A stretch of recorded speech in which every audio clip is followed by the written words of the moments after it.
Bonjour et bienvenue à toi dans cette vidéo. Comme tu peux le constater, si tu me connais un peu, tu verras que le décor est complètement différent de d'habitude. Donc nous sommes en voyage en Espagne et nous avons choisi pour essayer de confronter un peu notre narratif de dormir uniquement dans de l'hôtellerie. Donc voilà, c'est notre expérience et donc là je t'accueille dans un superbe hôtel où on a dormi dans un lit XXL et donc j'avais envie de profiter aussi de ce moment de calme et de joie, de retrouver mes racines pour partager avec toi quelque chose qui a vraiment changé le cours de mes décisions et de ma prise de décision dans mon entreprise. Et donc c'est ce que j'ai appelé la prise de décision qui est vraiment naturelle. Et cette prise de décision naturelle, je vais utiliser le Human Design là aujourd'hui pour t'en parler parce que c'est la façon dont moi j'ai pu m'autoriser en fait à prendre cette décision là, à prendre mes décisions de cette façon-là. Mais vraiment, voilà, le Human Design, c'est vraiment que un outil. Ce n'est pas une fin en soi. C'est la rencontre avec ce que j'ai compris de moi-même et du coup, ce que j'ai expérimenté ensuite. Et donc, c'est vraiment ce que j'ai envie de partager avec toi aujourd'hui. Alors, on va commencer au tout début. Donc, ce que je te propose, c'est d'aller regarder sur un site internet gratuit. Tu tapes Charte Human Design gratuite par exemple ou Free Human Design Chart et là tu rentres tes données de naissance, ta date de naissance, ton mois de naissance, ton année, ton heure de naissance et ta ville. Et suite à ça, en fait, tu vas avoir une charte qui va sortir avec plein de numéros. Si tu connais rien, c'est pas grave du tout. Si tu sais, bah, parfait. Et là, regarde uniquement le mot qui a écrit après autorité. Voilà. Et donc là, je vais aborder dans cette vidéo les autorités qui sont les plus connues et qui, moi, m'ont vraiment changé la vie et qui m'ont permis notamment de signer un contrat immense. Voilà. J'ai pas envie de dire de chiffres aujourd'hui, mais c'était un contrat à 6 chiffres. Voilà. Donc, du coup, la première chose que tu vas regarder, c'est ce mot qui a écrit derrière autorité. L'autorité en Human Design, c'est ce qui fait autorité. Ce qui fait autorité, c'est ce qui devrait, ce qui pourrait, ce qui serait bon que tu écoutes pour toi. Alors, il y a un mot dans le développement personnel qui s'appelle aligner. J'ai un peu de mal avec ce mot parce que je pense que si on ne fait que s'écouter, on ne peut pas être autrement qu'aligné. Donc, j'ai un peu de mal avec ce mot. Ou bien ça veut dire qu'on dit aligné parce que parfois on ne s'écoute pas. Et du coup, ça vient d'un truc qui n'est pas tout à fait OK. Bref, donc si aligné c'est ton mot, c'est prendre des décisions alignées. Si aligné n'est pas ton mot, c'est en fait prendre des décisions qui vont être les meilleures pour toi au-delà des conditionnements. Alors les conditionnements, ils peuvent être extérieurs à toi ou ils peuvent être intérieur à toi, c'est-à-dire des choses que tu t'es racontées par des expériences que tu as vécues, par une éducation que tu as reçue, mais pas que. Ça peut être des choses que tu te racontes depuis l'âge adulte. Hein.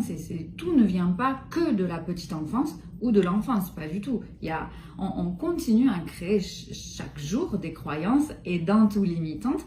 Donc voilà, j'aime bien aussi remettre un peu de contexte, remettre un peu de profondeur de champ pour être sûr qu'on se comprenne bien sur les mots. Donc, tu me diras vraiment comment ça résonne en toi, ce que je te dis. Et si tu as des questions, poste-les en dessous de cette vidéo et moi, j'y répondrai avec grand plaisir. Donc, tu sais qu'habituellement, je fais des lives et là, en fait, j'avais envie de profiter de ce contexte et j'avais pas prévenu, en fait. J'avais pas prévenu sur mon groupe. Alors, du coup, j'ai décidé de l'enregistrer et de vous le livrer quand vous serez disponible. Donc du coup, ce qui fait autorité, c'est la façon dont on pourrait prendre des décisions alignées ou en tout cas des décisions en dehors de nos conditionnements mentaux, sociétaux, éducatifs, personnels, conjugaux, familiaux. Voilà, ça c'est hyper important parce que dans le Human Design, il y a ça que je trouve très important. Le Human Design n'est pas ce qui nous empêche de vivre ou de prendre des décisions, mais au contraire, le Human Design est un outil qui apporte le questionnement. Et donc, moi je trouve ça hyper intéressant parce qu'il n'y a que la question et chacun fait sa réponse. Et parfois même, moi j'ai des clients qui ont la même question dans leur Human Design et qui vont la traiter complètement différemment parce qu'ils en sont à des stades de développement différents, parce que qu'ils en sont, ils ont eu des vies bien entendu complètement différentes. Donc voilà pour le début. Donc l'autorité, ce qui fait autorité, derrière tu as un mot. Et je vais commencer à te parler de mon autorité, si tu as la même que moi, ça te parlera. Et puis après, je parlerai aussi de d'autres autorités que je connais bien parce que j'accompagne mes clients sur ces autorités-là. Et si tu as des questions par rapport à ce que j'aborde, tu les poses bien entendu. Donc on va commencer, si tu regardes derrière autorité, il y a écrit splénique. Donc autorité splénique, c'est dans ta vie de tous les jours. Quand tu as des doutes sur des grandes questions, sur des plus petites questions, et que tu te demandes comment prendre tes décisions, ce qui fait autorité, ce qui devrait te guider, ce qui est bon pour toi au-delà de ton mental et de tes conditionnements, de tes narratifs, ce serait d'écouter ton intuition. Alors, le splénique dans le Human Design, c'est quand même plus précis que l'intuition. L'intuition dans le Human Design, c'est plutôt une intuition un peu bestiale de type l'homme de Cro-Magnon qui a un danger, qui se dit est-ce qu'il faut que je fuis ou est-ce qu'il faut que je combatte. Donc c'est vraiment quelque chose qui est enraciné à l'intérieur de nous et de notre condition d'être humain. Donc l'autorité splénique, c'est au-delà de l'intuition, c'est une petite voix faible en volume, qui parle qu'une seule fois. Donc moi j'ai cette autorité-là et je vais te raconter du coup par rapport à cette décision ce que ça a changé. Donc déjà quand moi j'ai eu une lecture Human Design sans rien connaître au Human Design et que dans toutes les informations qui m'ont été données, il y a eu ça, il y a eu décidé par intuition. On ne m'avait pas expliqué tout ça. On ne m'avait pas dit que c'était une petite voix faible en volume. On ne m'avait pas dit qu'elle parlait qu'une fois. Et là, j'ai retracé. Donc, c'est un exercice que si tu veux, tu peux faire et qui moi, m'a beaucoup aidé. Tu prends une feuille et tu fais une ligne de vie. Donc, tu commences dans la petite enfance quand tu veux, quand c'est juste pour toi. Tu traces une ligne, voilà, et jusqu'à ton âge d'aujourd'hui. Et là, tu vas mettre en haut de la ligne tous les événements de ta vie que tu estimes positifs, que tu estimes positifs. Ok? Donc, un mariage n'est ni positif ni négatif. Un enterrement, c'est pas positif, c'est pas négatif. Une mort de quelqu'un autour de toi, c'est ni positif ni négatif. C'est nous qui ajoutons de l'émotion. Hein? Ça, c'est important. Donc, tu vas poser des événements marquants de ta vie en haut de la ligne quand c'est positif, en dessous de la ligne quand tu les as vécus de manière négative, et tu peux juguler en fait la hauteur, plus c'était positif, plus tu le mets en haut, plus c'était négatif, plus tu le mets en bas. Et tu retraces un peu ta vie, et ensuite ça va faire un peu comme un électrocardiogramme, tu vas rejoindre les points, et ça va faire... Voilà. Et déjà, tu peux constater dans les dernières années, est-ce qu'il y a des cycles, est-ce qu'il y a des choses qui se répètent, est-ce que... Voilà. Et là, tu vas regarder dans tes décisions que toi, dans tes événements que toi, tu estimes positifs, puisque ce qu'on cherche à dupliquer, évidemment, c'est ça.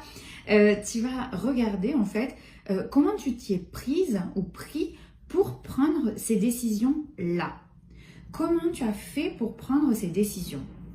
Donc, tu te replonges dans ton contexte, parce qu'il y avait un contexte, il y avait des choses que tu ne savais pas, il y avait des choses que tu croyais à l'époque, et tout est ok, hein, il y a pas, on n'est pas là pour juger quoi que ce soit, on est là juste pour observer. Voilà pourquoi j'ai du mal avec le mot aligner, parce que si on ne fait que s'observer tout le temps, en fait, on peut pas parler d'alignement, parce qu'en fait, on est toujours soi-même, quoi. Voilà. Hein, je t'embarque dans ce que moi, je constate. Tu le verras, toi, à partir de ton discours, ce que ça fait quand je dis ça. Donc là, tu regardes et tu te dis, waouh, quand j'ai pris cette décision-là, et là, tu vas voir ce que ça fait dans ton corps. Ce que je cherche à te donner, c'est à te replonger dans la prise de décision. Voilà. Le moment juste avant, ou quelques jours avant, quelques mois avant, comment tu as fait pour décider. Donc là, on ne cherche pas à analyser ce que tu as décidé, mais comment tu t'y es prise ou comment tu t'y es pris pour décider. Et voilà. Et comme ça va te faire en fait une expérience dans le corps, parce que c'est hyper important de reconnaître l'expérience dans le corps, parce que ce que je t'apporte ici, c'est vraiment une expérience physique, une prise de décision où tu le sens. C'est pas un truc mental de te dire je vais écrire, je vais penser, je vais réfléchir. Pas du tout. C'est vraiment une expérience physique. Donc moi, quand j'ai fait cet exercice-là, de quoi je me suis aperçue? Je me suis aperçue que chaque fois que je prenais une décision, et bien très souvent, ça n'avait rien à voir avec quelque chose, ni de raisonné, ni de raisonnable. Et ce que je disais chaque fois, c'est, je sais pas, quand on m'a dit, par exemple, moi j'ai fait des longues études, j'ai passé des concours pour obtenir les écoles auxquelles j'avais accès, j'ai passé des années, mais vraiment de travail acharné pour passer ces concours-là. Et quand j'ai eu ces écoles et que je me suis présentée à ces écoles, je n'ai pas choisi la meilleure. Donc on travaille pendant 2 ans de manière acharnée pour avoir un concours prestigieux, pour rentrer dans des écoles où ce qu'on veut, c'est avoir la meilleure école qui nous donnera la meilleure prestation académique et les meilleurs résultats pour rentrer dans la vie active. C'est comme ça qu'on fait quand on rentre. Je ne savais pas tout ce que je sais aujourd'hui. Et du coup, quand on y rentre, ce à quoi on peut s'attendre, c'est qu'on choisisse la meilleure qu'on ait eu la chance d'obtenir avec nos résultats. Et moi, j'ai pas choisi ça. Donc là, par exemple, dans ma courbe, c'était quelque chose, la décision d'aller à cet endroit-là fait partie de mes expériences positives. C'est pas le fait d'avoir suivi cette formation-là, ce programme-là, cette école supérieure-là. Non, c'est la décision que je cherche à analyser dans cet exercice ici.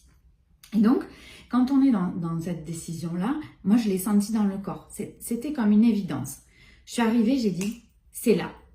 Et donc là, ce que je cherche à t'amener, c'est une analyse beaucoup plus précise de c'est là. Voilà. Pour que tu le sentes dans le corps, pour que quand tu vas avoir des décisions importantes, petites, grandes, moyennes à prendre pour ton entreprise, pourquoi pour ton entreprise? Parce que moi, c'est ça qui m'anime, mais évidemment, tu peux l'utiliser pour ta vie perso, ta vie familiale, conjugale, personnelle, tes activités sportives. Enfin, vraiment, tu fais ce qui est correct pour toi par rapport à cette idée de prise de décision. Donc moi, je vais le faire avec l'angle de l'entreprise, mais tu le prends avec l'angle qui te sied.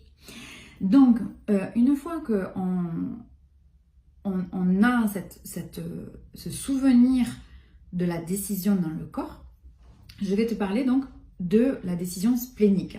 Donc l'autorité splénique, c'est une prise de décision où on va écouter cette petite voix faible en volume qui dit sa réponse qu'une seule fois. Donc, par exemple, je me pose la question de me dire, est-ce que j'investis dans un accompagnement, dans un recrutement, dans un outil, dans une machine, dans un outil de production, voilà. Et là, on va écouter cette voix. Elle parle qu'une fois, donc la décision est immédiate. Si tu as une autorité splénique, la décision est immédiate. Ça ne sert à rien de dire je vais y réfléchir, je vais en parler avec mon mari, je vais en parler avec ma femme, je vais en parler avec un ami.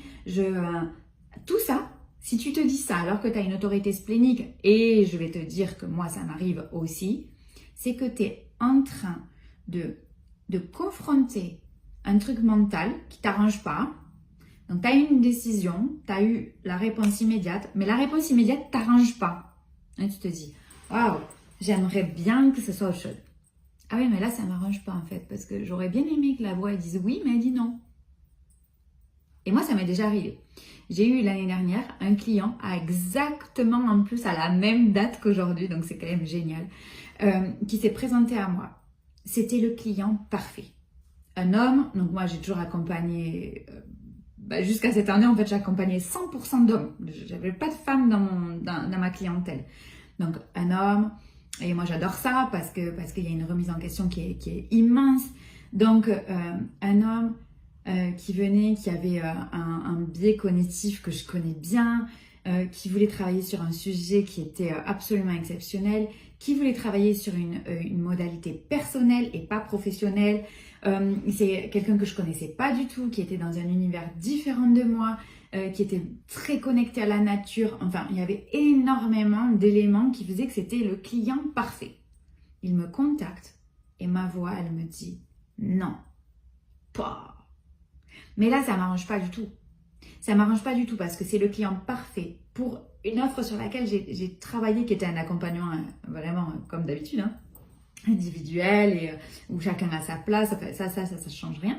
Et donc je me dis, mais pourquoi non, quoi? Et ça m'arrange pas du tout que la voix, elle dise non. Alors là, j'ai toujours deux choix. Je suis avec moi-même, premier choix, bah, je force et je me dis, bah non, enfin, quand même sur le papier, c'est exactement la personne qu'il me faut. Et donc, hop, j'y vais, trop bien. Ou bien me dire, ma voix, elle m'a dit non. Et là, moi, je suis partie explorer. Donc déjà, j'ai partagé avec cette personne qui n'était pas encore mon client, qui j'ai dit, voilà, je ne peux pas t'accompagner sur une problématique personnelle. En fait, c'était même pas une problématique, c'était un désir de développement de soi. Et il n'y avait pas de problème, voilà. Et si moi-même, j'écoute pas ce qu'on va travailler ensemble. Donc voilà, quand tu m'as contacté, mon autorité m'a dit, non, mais je comprends pas. Parce que, et je lui ai dit ce que je te dis là. Parce que tu es le client parfait, parce que j'ai trop envie de travailler avec toi, parce que tu as l'air d'être une personne remplie de valeurs, on partage énormément de points communs. Et, mais non, donc je lui ai dit, je vais essayer d'écouter. Et voilà. Et donc après lui avoir fait ce message, j'ai écouté à l'intérieur de moi, qu'est-ce que ça disait. Et en fait, ce que ça disait, c'était que c'était aux antipodes de mon besoin de liberté. Et que si je me mettais à accompagner quelqu'un avec des modalités un peu classiques, de type avec un rendez-vous où on s'appelle, il faut être là au rendez-vous, blablabla, bla, bla, bla, et ben du coup, bah j'allais pas être moi-même. Donc je lui dis, voilà, qu'est-ce qu'on fait avec ça? Et en fait, on a trouvé des modalités d'accompagnement par application, voilà. Et donc, on faisait des échanges au moment où on était disponible l'un et l'autre, l'un ou l'autre. Et du coup, ça a duré pendant plusieurs mois. Et ça a été exceptionnel. Et on n'a jamais fait de rendez-vous. Et donc, finalement, cet accompagnement, il était beaucoup plus respectueux de ce que je suis, beaucoup plus respectueux de mes rythmes, beaucoup plus respectueux de ce que j'aime transmettre. Et du coup, en me donnant l'autorisation d'accompagner de cette façon, je lui ai aussi donné l'autorisation à lui d'avoir des modalités pour d'autres décisions qu'il allait prendre perso ou pro qui étaient vraiment, vraiment ancrées dans ce qu'il est lui, au-delà de ce que j'aurais dû faire, de proposer un accompagnement avec un rendez-vous par semaine ou deux rendez-vous ou trois, ou peu importe en fait. Parce qu'à ce moment-là, c'était un non. Voilà. Donc l'autorité splénique, j'adore parler de ça, je vois que le temps passe, mais j'adore parler de ça.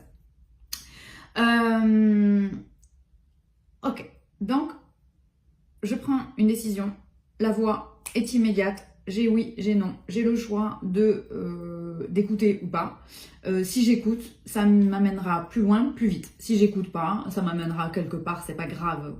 Ok, c'est pas grave. Des fois, ça peut l'être parce que c'est très désagréable d'être inconfortable, mais au pire, c'est inconfortable. Ok? Donc ça, c'est la décision splénique. Si tu as une décision splénique et que tu te racontes que tu vas y réfléchir, c'est du narratif. C'est que du narratif. Ou bien c'est, on t'a dit, ne prends pas tes décisions sur le champ, je sais pas ce qu'on t'a raconté, ou ce que toi tu t'es raconté, ou ce que tu as écouté que d'autres font et que du coup tu essayes de t'appliquer, j'en sais rien, mais tu me diras. Ensuite, on va parler d'une autre autorité qui est similaire, qui est l'autorité sacrale. L'autorité sacrale, elle vient du sacral, du fond du ventre. On sait sur le champ si c'est un oui ou si c'est un non. Immédiatement, tout de suite. Voilà. Là, par contre, l'autorité sacrale, c'est vraiment... on ne peut pas vraiment, quand on a une autorité sacrale, essayer de faire autre chose. Parce qu'on a vraiment un ancrage fort, on sait que c'est ça. C'est comme un petit feu à l'intérieur du corps. Là où le splénique, on peut, si on n'est pas attentif, si on ne s'observe pas, si on n'est pas à l'écoute de soi, on peut passer par-dessus. Parce que la voix est faible en volume et revient une fois. Le sacral, c'est la même chose parce que c'est immédiat, mais pour tout le reste, c'est différent. C'est-à-dire que c'est un petit feu brûlant à l'intérieur du corps. Là, le sacral, c'est aussi la sexualité. Hein, donc, c'est vraiment en bas du ventre, au profond de soi. Et là, on sait tout de suite. Mais c'est aussi une évidence. Mais c'est beaucoup plus difficile de faire autrement que de suivre cette décision-là ou cette prise de décision-là. On peut quand même, hein. Ça n'empêche pas, parce que des fois, le sacral, il répond quelque chose de la même façon, sur lequel on n'avait pas prévu, sur lequel on n'avait pas envie d'écouter. Je vais mettre une... Ouais, voilà. Sur lequel on n'avait pas envie d'écouter, sur lequel, au niveau de notre narratif, de ce qu'on a toujours dit, ça ne nous arrange pas. Ok? Donc, le sacral et le splénique ont ça pour eux, que dans la société dans laquelle on vit, on peut décider vite. Pourquoi je dis dans la société dans laquelle on vit? Parce que dans la société dans laquelle on vit, on nous demande toujours de décider vite. Mais en fait, on n'est pas tous fabriqués pareil. Parce que là, je vous ai parlé que de 2 autorités. Donc, si toi, tu as ces autorités-là, tu vas pouvoir décider vite. Donc, dans le monde qui va très vite dans lequel on est, honnêtement, c'est une super aide. Mais attention, parce qu'autour de toi, tu vas avoir une équipe, des salariés, un conjoint, un partenaire, des enfants, des gens que tu aimes, qui n'ont pas cette façon de décider-là et qui ne pourront pas décider comme ça dans l'instant. Et là, on va parler de 2 autorités différentes que j'adore. Je les adore toutes parce qu'on est tellement différents.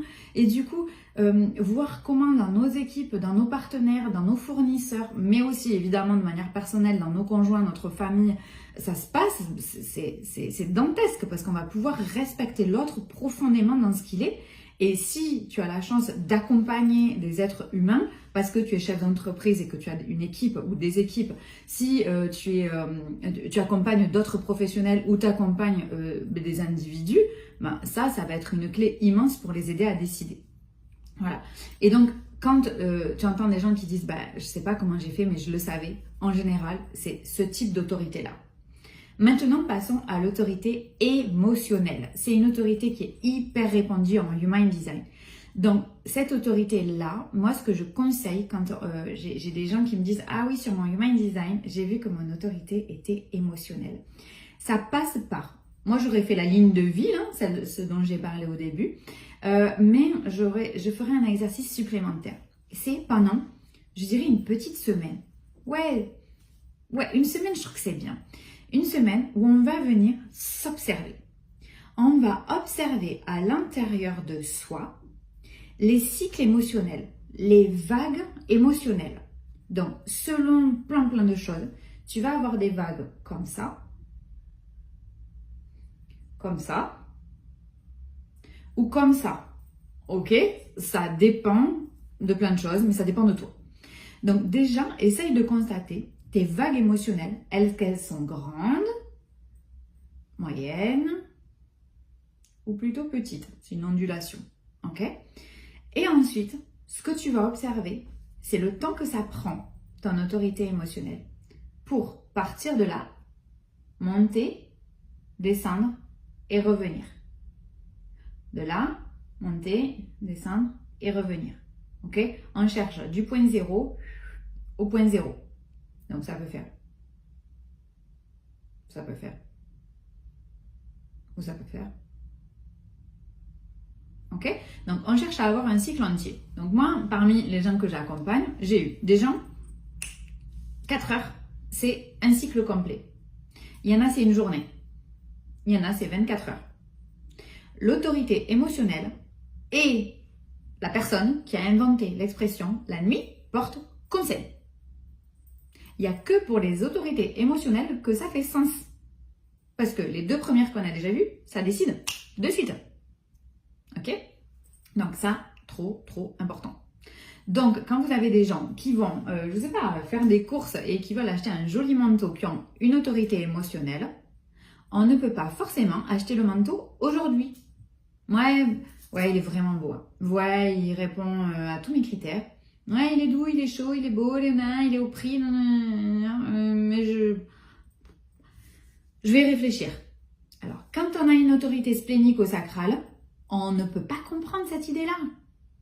En fait, déjà au niveau de ton narratif, il correspond à tout.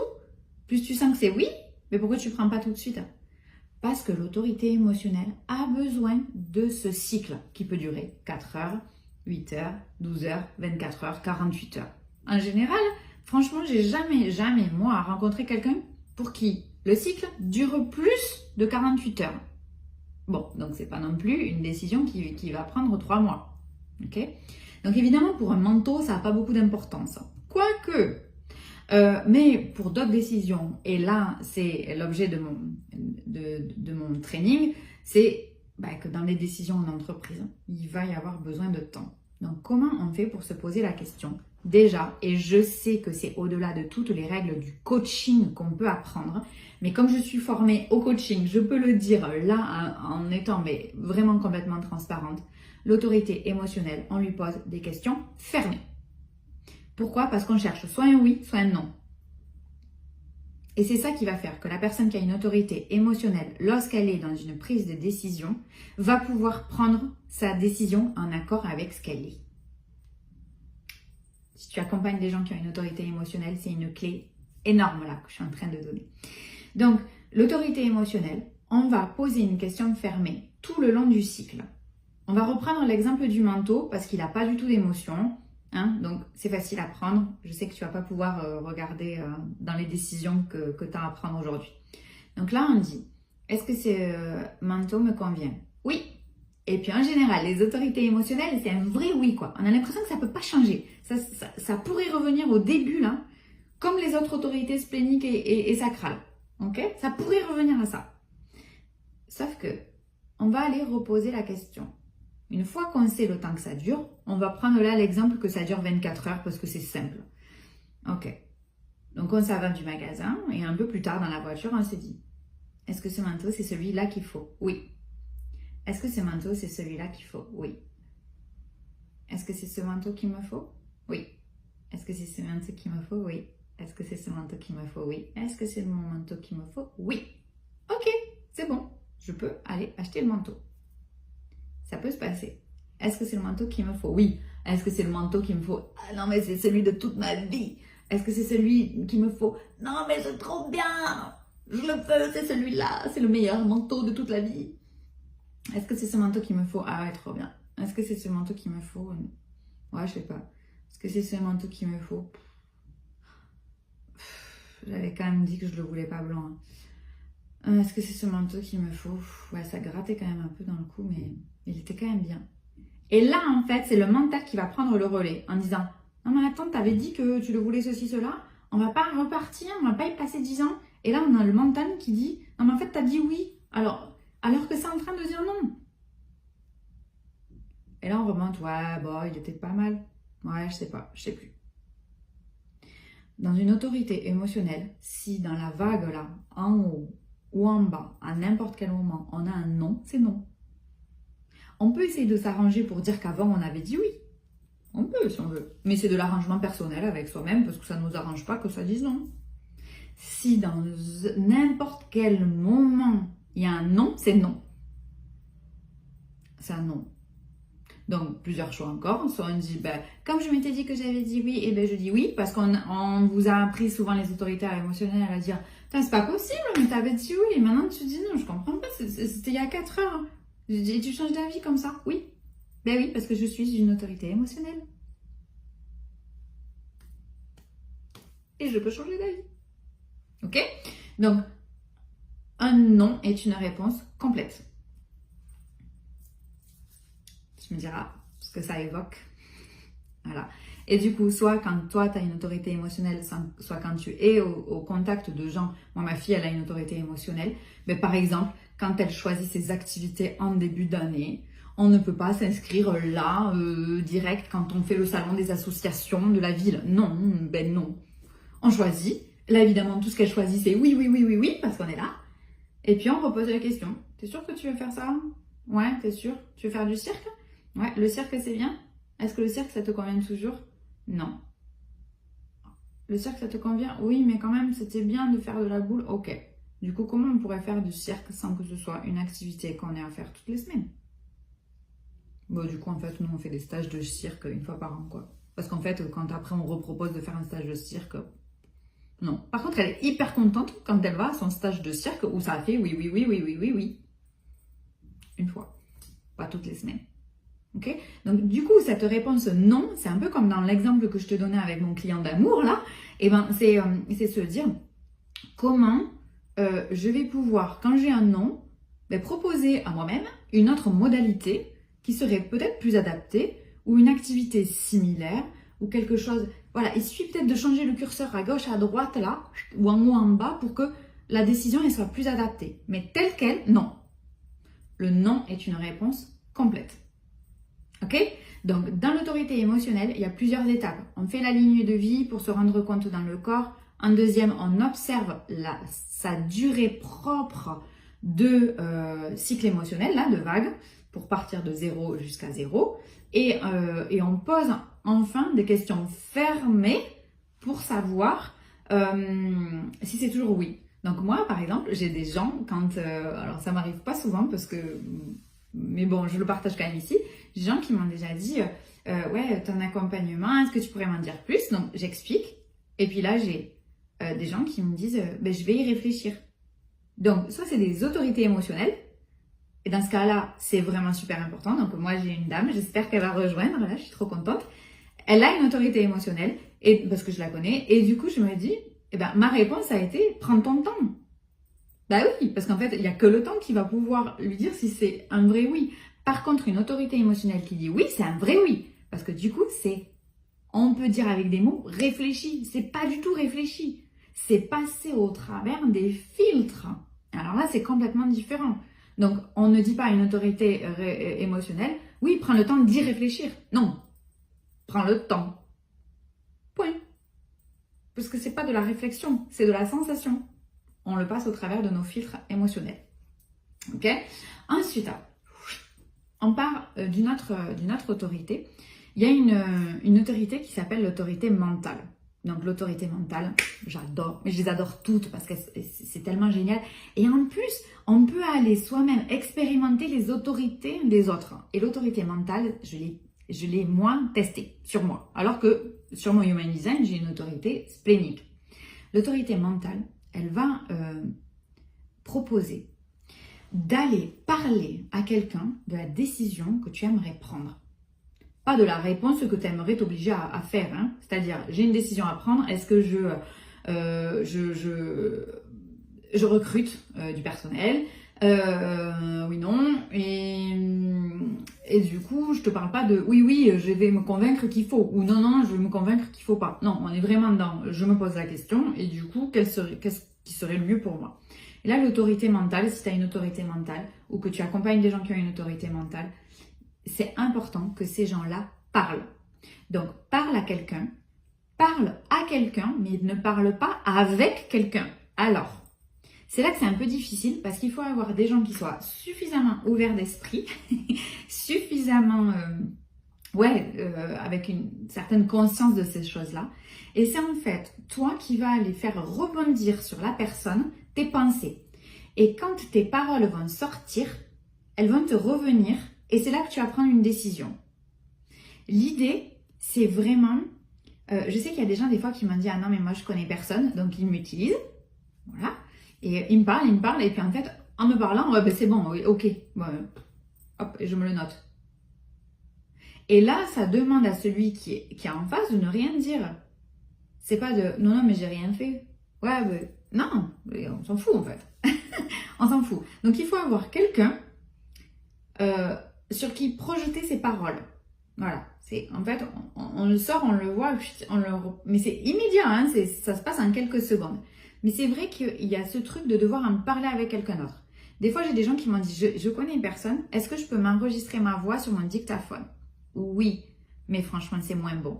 Pourquoi c'est moins bon? Parce qu'en fait, on est toujours de soi à soi quand on s'enregistre. Sauf si vous êtes sûr et certaine, d'envoyer ce vocal à quelqu'un. Donc, par exemple, quand vous utilisez des applications, pas de dictaphone, mais de messagerie où vous enregistrez la voix, oui.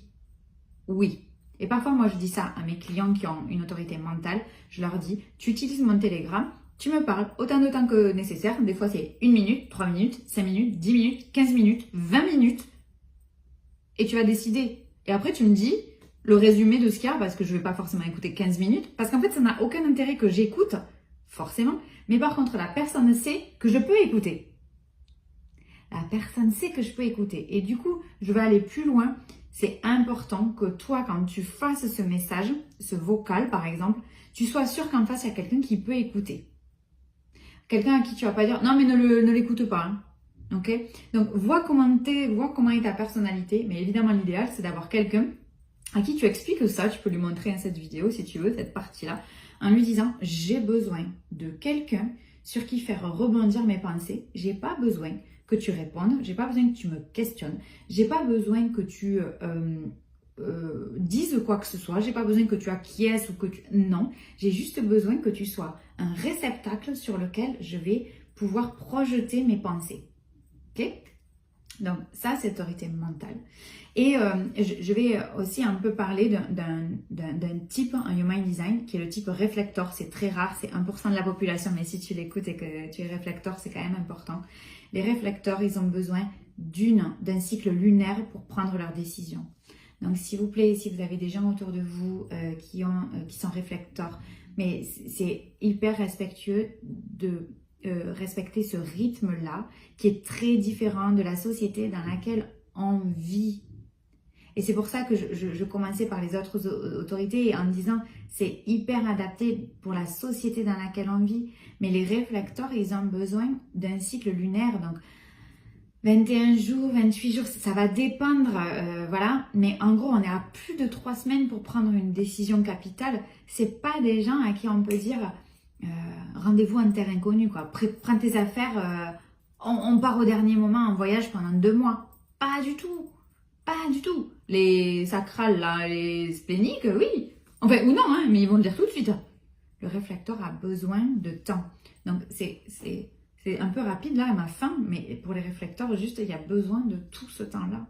Donc, laissons le temps au temps pour chacun. On a des timings, on a des rythmes qui sont différents. Et là, c'est hyper important de les respecter. Donc, j'ai parlé des autorités les plus connues. Tu me diras ce que ça résonne en toi. Et ce que j'aimerais savoir, c'est qu'est-ce que ça change? Qu'est-ce que ça change pour toi de savoir ça? Là, quand tu le sens.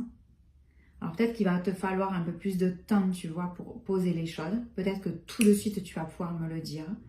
Ça n'a pas d'importance en fait. Hein. L'idée, c'est de respecter son rythme. Et du coup, je vais conclure par cette fameuse histoire. Et cette fameuse histoire, c'est que moi, un jour, j'ai quitté l'un de mes plus gros clients pour me laisser le temps de remettre en question tout mon modèle de business. Voilà. Donc, ça a été d'un commun accord, on en a parlé ensemble. C'était vraiment le fait que lui me laisse le temps, que moi, je le prenne. Et en même temps, moi, j'avais recruté quelqu'un pour me remplacer parce qu'ils n'avaient pas les compétences de recruter quelqu'un à ce moment-là. Ils savaient pas recruter quelqu'un sur mon champ de compétences. Donc, moi, j'ai recruté quelqu'un pour me remplacer. Donc, le danger était 1000%. Ok, donc j'ai recruté quelqu'un et voilà, qui m'a remplacé. Pendant que moi, je me déformais pour savoir vraiment quelle direction je voulais emprunter pour apporter plus de valeur à mes accompagnements. Et en fait, un jour, ce client est revenu et il m'a dit, j'aimerais qu'on retravaille ensemble parce que je me sentais mieux, parce que j'étais plus en confiance et parce que surtout, on avait plus de résultats aussi. Hein, c'était pas que la confiance. La confiance était importante dans ce travail-là, mais il y avait aussi une question de résultat. Et là, il m'a dit, on n'a plus de leads qui rentrent sur le site internet depuis que tu es parti. Alors, ça avait mis quelques mois, la source a mis quelques mois à se tarir, et puis au bout d'un moment, voilà. Et il m'a dit, est-ce que tu acceptes de revenir travailler? Est-ce que c'est le bon moment pour toi? Je sais que tu nous avais demandé du temps. Tu n'avais jamais dit d'ailleurs que tu reviendrais. Voilà. Et là, ma voix m'a dit non. Sauf que c'est un contrat avec une personne géniale pour faire quelque chose que je sais faire depuis tellement longtemps, que j'adore faire, avec une équipe que j'adore. Ils sont une quinzaine de salariés. J'adore accompagner cette entreprise. Ils sont hyper engagés au niveau social, au niveau sociétal.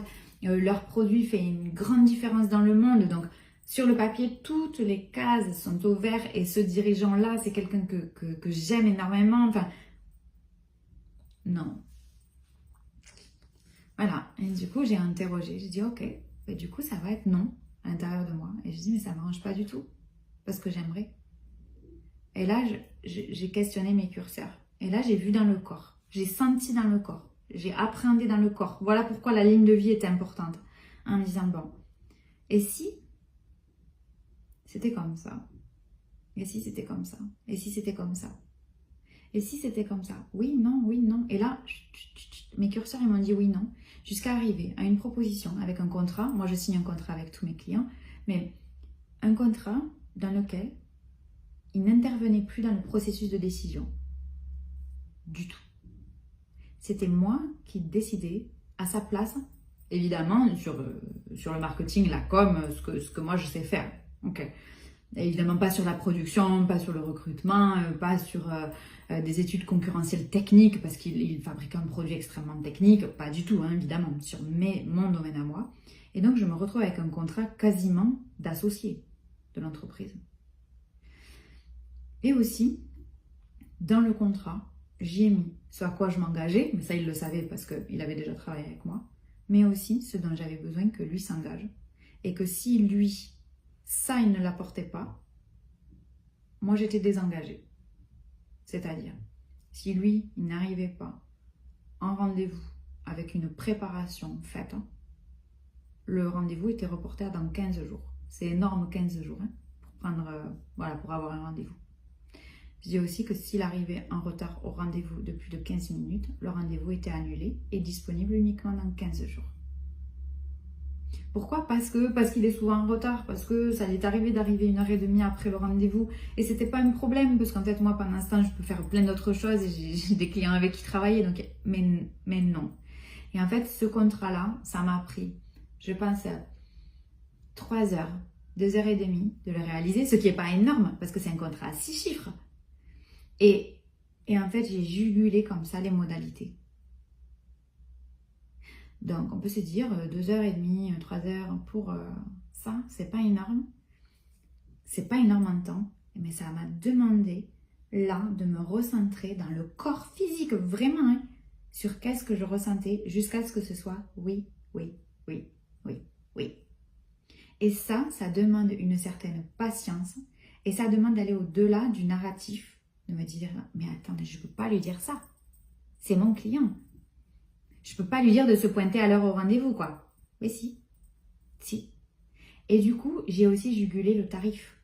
Voilà, parce que le tarif faisait pour moi partie de l'engagement qu'il allait avoir dans cet accompagnement qui était fait pour lui, bien sûr, mais aussi pour son entreprise. Voilà.